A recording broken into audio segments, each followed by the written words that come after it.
Hello, my dear students. How are you? Hope you all may be fine and happy. So, I would like to tell you that today's our topic is the same topic, synthesis, and today's our rule is combination of simple sentence into one simple sentence with the help of by using adverb or adverbial phrase. हाँ, तो मेरे भाई आज की इस video में आप सभी को मुझे यह बताना है कि एडवर्ब या एडवर्बियल फ्रेज का प्रयोग करके कैसे हम दो या दो से अधिक सिंपल सेंटेंसेस को एक नया सिंपल सेंटेंस बनाएंगे। तो सबसे पहले यह जान लेते हैं कि एडवर्ब क्या होता है और एडवर्बियल फ्रेज क्या होता है। तो एडवर्ब क्या होता है जानता है क्लास का बच्चा कि adverb is a word which modifies all parts of speech except noun pronoun and interjection. तो एडवर्ब क्या होता है? एडवर्ब एक ऐसा वर्ड होता है जो सभी पार्ट्स ऑफ स्पीच की विशेषता बताता है सिवाय नाउन प्रोनाउन और इंटरजेक्शन के। जैसे हम कहें आई रन स्लोली, मैं दौड़ता हूँ, कैसा दौड़ता हूँ? स्लोली, धीमा धीमा। तो ये जो रन वर्ब है इसकी विशेषता बताया क्या? स्लोली, धीरे धीरे। उसी तरह से कहें आई रन फास्टली, तो ये जो रन है इसमें रन की विशेषता क्या बताई गई? तेज दौड़ने की। एडवर्बियल फ्रेज क्या होता है? Adverbial phrase a group of word which acts as an adverb. Adverbial phrase क्या होता है? शब्दों का समूह होता है जो किसी एडवर्ब की तरह काम करता है। तो एडवर्ब और एडवर्बियल फ्रेज के प्रयोग से वाक्यों को जोड़ने से पहले मैं इनफ एडवर्ब द्वारा आप लोग को दो या दो से अधिक सिंपल सेंटेंस को मिलाकर एक नया सिंपल सेंटेंस बनाना सिखाएंगे, फिर उसका हम जिक्र बाद में करते हैं। तो यहाँ ध्यान दो मेरे भाई, पहले देखो हमने क्या लिख रखा है कि जब दो वाक्य इस तरह के होते हैं कि एक में कार्य होने का कारण दूसरा वाक्य होता है, तो ऐसे वाक्यों में इनफ का प्रयोग करके एक सिंपल सेंटेंस बनाया जाता है। फिर से सुनो, जब दो वाक्य इस तरह के होते हैं कि एक में कार्य होने का कारण, एक में यानी एक वाक्य में कार्य होने का कारण दूसरा वाक्य होता है, तो ऐसे में हम इनफ का प्रयोग करके एक सिंपल सेंटेंस बना लेते हैं। कैसे? एग्जाम्पल देखो, तुरंत समझ में आ जाएंगे। देखो मेरे भाई, हमने सेंटेंस लिख रखा है ही इज इंटेलिजेंट। वह है क्या है? इंटेलिजेंट है, बुद्धिमान है। He can solve this puzzle, वह इस पहेली को हल कर सकता है, सुलझा सकता है। अब जरा डिफिनीशन पर माइंड करना कि हमने या डिफिनीशन में क्या लिखवाया कि जब दो वाक्य इस तरह के होते हैं कि एक वाक्य में कार्य होने का कारण दूसरा वाक्य हो, तो यह जो सेकंड सेंटेंस है पहेली को हल करने का, इसका वजह क्या है, कारण क्या है? पहला सेंटेंस उसके बुद्धिमान होने का। तो ऐसे में हम इनफ का प्रयोग करके सेंटेंस को कंबाइन कर लेते हैं। कैसे करते हैं देख लो जी। तो लिखेंगे ही इज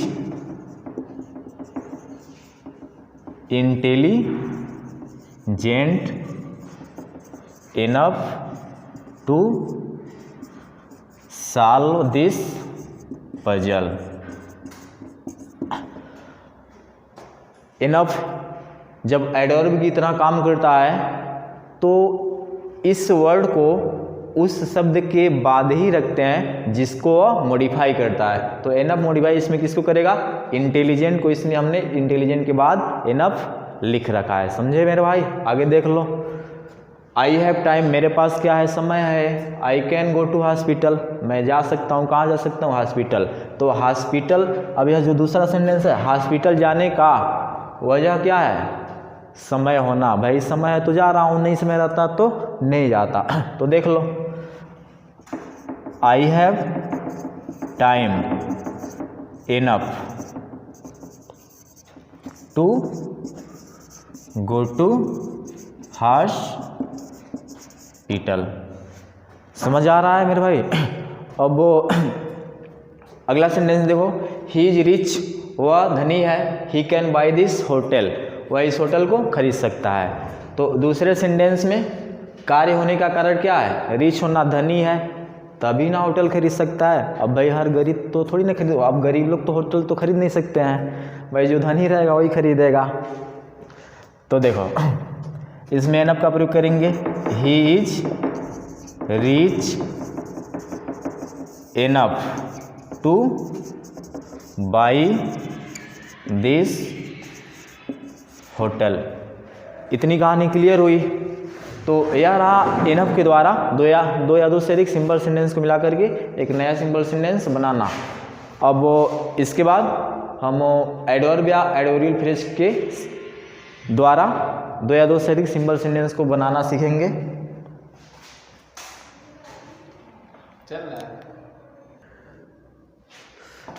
हाँ आ जाओ भाई। अब अगले रूल्स को देख लेते हैं कि एडवर्ब या एडवर्बियल फ्रेज का प्रयोग करके कैसे हम दो या दो से अधिक सिंपल सेंटेंस को कंबाइन करें। तो देखो,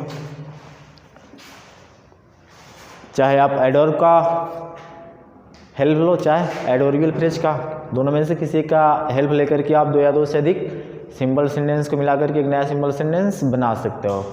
अब जैसे यहाँ हमने कुछ लिख रखे हैं एडवर्ब केयरफुली, और इसका एडवर्बियल फ्रेज क्या होगा? With care. हरीडली adverbial phrase, in a Hari. Carelessly adverbial phrase, without care. अब यहाँ देखना, यदि दिए गए सिंपल सेंटेंसेज में से किसी एक सेंटेंस में एक ऐसे एडजेक्टिव का प्रयोग हो या कोई एक सिंपल सेंटेंस दूसरे सिंपल सेंटेंस की विशेषता बताए, तो विशेषता बतलाने वाले सेंटेंस को हमें एडवर्ब या एडवर्बियल फ्रेज में चेंज कर देना होता है। फिर से सुनो मेरे भाई, यदि दिए गए सिंपल सेंटेंसेज में से किसी एक सेंटेंस में ऐसे एडजेक्टिव का प्रयोग हो या कोई एक सेंटेंस दूसरे सेंटेंस की विशेषता बताए, तो विशेषता बतलाने वाले सेंटेंस में हमें एडवर्ब या एडवर्बियल फ्रेज का प्रयोग कर देना होता है। एग्जाम्पल देखो, सब समझ में आएगा।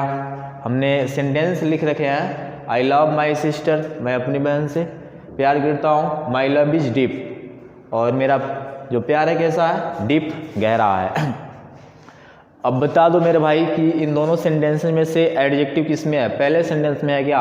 आई लव माई सिस्टर्स, इसमें एडजेक्टिव है? ना, बिल्कुल ना है जी। किस में है? इसमें माई लव इज डीप, यह जो डीप वर्ड है क्या है? एडजेक्टिव। और you know very well that adverb is formed by adding ly in an adjective. आपको अच्छी तरह से पता है कि एडजेक्टिव में ly लगा करके एडवर्ब बनाया जाता है। तो डीप है एडजेक्टिव, इसमें लगाओगे ly तो बन जाएगा एडवर्ब। चूँकि विशेषता एडवर्ब इसमें है, तो जिस सेंटेंस में एडजेक्टिव इसमें है और जिस सेंटेंस में एडजेक्टिव होता है तो उसी सेंटेंस में हमको एडवर्ब या एडवर्बियल फ्रेज का प्रयोग करना होता है। तो इसको जब कंबाइन करेंगे तो होगा I love my sisters deeply. बात समझ में आ रही? अगला देख लो, आई आंसर्ड हिज क्वेश्चंस, मैंने उसके प्रश्नों का उत्तर दिया। माई आंसर्स वर करेक्ट, मेरे आंसर क्या थे? सही थे। अब बता दो जरा, एडजेक्टिव किस में? पहले सेंटेंस में? बिल्कुल नहीं है। दूसरे सेंटेंस में? जी हाँ, दूसरे सेंटेंस में आपका एडजेक्टिव है क्या है? करेक्ट है। मेरे आंसर्स कैसे थे? करेक्ट थे, सही थे। तो इस सेंटेंस में हमें यूज कर देना है क्या? एडवर्ब का। एडवर्ब कब यूज होगा? जब ly जोड़ेंगे। तो लगा दो मेरे भाई, आई आंसर्ड हिज क्वेश्चंस। कुछ करना नहीं है मेरे भाई, केवल करेक्ट लिख दो लास्ट में। करेक्ट लिख दिए। अब तुमको थोड़ा सा एडिंग करना है, क्या, 2 लेटर की। कौन सा लेटर? एल और वाई की। भारी भरकम चीज़ नहीं है मेरे भाई, बड़ी हल्का है, बस उठा नहीं पा रहे हो।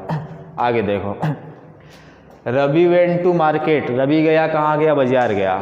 ही वाज इन ए हरी। अब हरी नाम नहीं है मेरे भाई, हरी मीन्स होता है जल्दी। वर्ब है, लेकिन यहाँ पर वर्ब का काम नहीं, एडवर्बियल फ्रेज का काम कर रहा है। तो रवि गया, बाजार गया, और जब बाजार गया तो कैसा था वह? ही वाज इन हरी, वह जल्दबाजी में था। तो बता दो जरा, किसी सेंटेंस में एडजेक्टिव है क्या? नहीं मेरे भाई, किसी सेंटेंस में एडजेक्टिव ना है। फिर कैसे एडवर्ब बनेगा जब एडजेक्टिव है ही नहीं?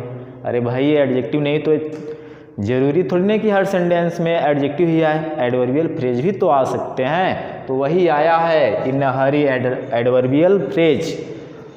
अब चूंकि जो एडवर्बियल फ्रेज है मॉडिफाई कर रहा है किसको? वर्ब वेंट को, इसलिए इस सेंटेंस में इस एडवर्बियल फ्रेज को लास्ट में पुट कर देना है। यह जो इन हरी है एडवर्बियल फ्रेज ऑफ टाइम है, और एडवर्बियल फ्रेज ऑफ टाइम को सेंटेंस के लास्ट में पुट कर देते हैं। तो कर दो मेरे भाई, क्या होगा? रवि वेंट टू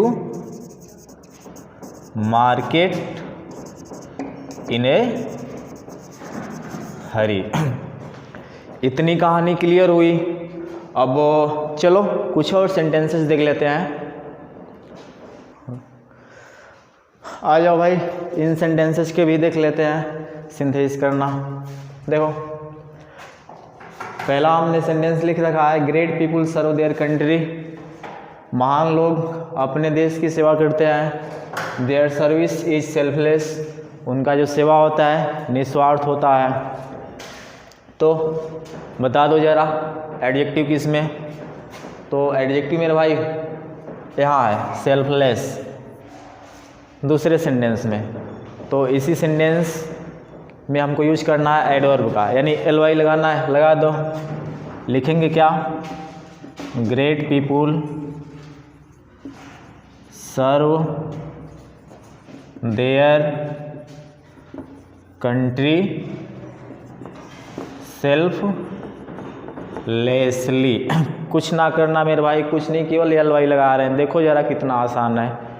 और इसमें चाहो तुम तो एडवर्बियल फ्रेज का भी प्रयोग कर सकते हो। Great people serve their country without selfness, समझे?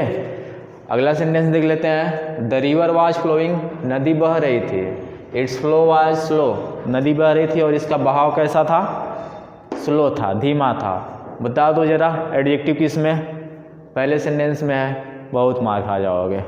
कहाँ एडजेक्टिव है जी? गधे कहेंगे, कहाँ इसमें है स्लो में एडजेक्टिव। देखो यहाँ दूसरे सेंटेंस में एडजेक्टिव है स्लो। तो इसमें स्लो की है क्या? एडजेक्टिव है। बनाना क्या है? एडवर्ब बनाना है। कैसे बनेगा? ly लगा के बनेगा। बना दो जरा, देख लो। The river was flowing slowly. Got it, समझे? आगे देखो। द लीडर स्पोक, नेता बोले।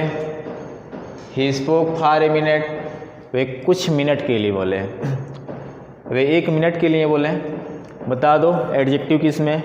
पहले सेंटेंस में नहीं दिख रहा, दूसरे सेंटेंस में दिख रहा। कहाँ दिख रहा है यार? नहीं है, कहाँ है? इसमें एडजेक्टिव नहीं मेरे भाई, इसमें एडवर्बियल फ्रेज है। एडवर्बियल फ्रेज क्या है? For a minute. यह क्या है? एक देखो 1 2 3 वर्ड्स हैं, 3 शब्दों के ग्रुप से बना क्या? Adverbial phrase of time. यह एडवर्बियल फ्रेज ऑफ टाइम है। और यह मॉडिफाई किसको कर रहा है? स्पोक वर्ब को। तो इसको स्पोक के बाद पुट कर दो, बन जाएगा एडवर्बियल फ्रेज और सेंटेंस कंबाइन भी हो जाएगा। तो कर दो combine. The leader spoke for a minute. उम्मीद करते हैं आप सभी को बड़ी ही आसान अब लग रहा होगा, बशर्ते ज़रूरत है आप सबको पढ़ने की और नियम को समझने की और अधिक से अधिक एक्सरसाइज करने की। अब लास्ट वाला देख लो, आई लव हर, मैं उससे प्यार करता हूँ। There is no doubt about it, इसमें कोई शक नहीं है। अब बता दो जरा कि इसमें एडजेक्टिव है क्या? एडजेक्टिव बता भाई क्या है? पहले सेंटेंस में एडजेक्टिव है ना है, फिर कहाँ है? दूसरे में है, बताओ जरा। हाँ जी, बहुत सही बता दिए, डाउट क्या है? एडजेक्टिव है। तो इसको हमें बना लेना है एडवर्ब। तो बनाएंगे कैसे? आई लव हर अनडाउटेबली,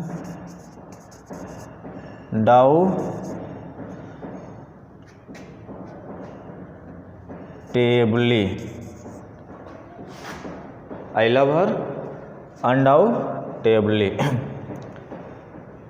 अब इसमें हमने अन जोड़ा है तभी तो इसका अर्थ ऐसा रखेगा, या फिर इसको एडवर्बियल फ्रेज भी बना सकते हो। तो कैसे होगा? I love her without any doubt, इसको आर करके लिख सकते हो। जब एडवर्बियल फ्रेज बनाओगे तो क्या होगा?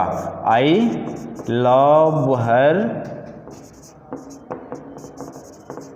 विदाउट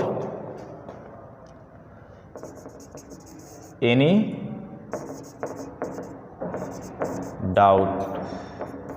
तो दोनों सही है मेरे भाई, चाहे जैसे बना लो, चाहे एडवर्ब का यूज करके, चाहे एडवर्बियल फ्रेज का। तो आज की वीडियो में बस यहीं तक, या एडवर्ब और एडवर्बियल फ्रेज का यूज करके आप लोग सीख लिए कि कैसे हम 2 या 2 से अधिक सिंपल सेंटेंस को एक नया सिंपल सेंटेंस बनाते हैं। अब इसके अगले वीडियो में एडजेक्टिव का प्रयोग करके मैं आप सभी लोगों को सिंथेसिस करना सिखाऊंगा। तो आज की वीडियो में इतना ही, और अंत में वह फिर से वही बात है। देखो मेरे भाई, इंग्लिश है, लैंग्वेज है, सिक्वेंसली पढ़ना पड़ता है, मैथ रीजनिंग है नहीं कि रैंडम जहाँ से मन वहाँ से पढ़ना स्टार्ट कर दिए। कभी त्रिकोणमिति पढ़ो तो कभी अलजेब्रा पढ़ो, कहीं से समझ लोगे। तो ऐसा इंग्लिश में नहीं होता, चूँकि ये लैंग्वेज है मेरे भाई, इसे सिस्टमेटिक पढ़ना पड़ता है, तब भी समझ में आएगा, नहीं तो ना समझ आएगा मेरे भाई। इसलिए अधिक से अधिक एक्सरसाइज करो, नियम को समझो, और जो भी आपको फल्टी लगता है, जो भी समझ में ना आता है, तो ग्रुप में मैसेज शेयर करो, आपके हर समस्या को मेरे द्वारा सुलझाया जाएगा। तो आज की वीडियो में इतना ही तक। Thanks and I welcome you all. धन्यवाद।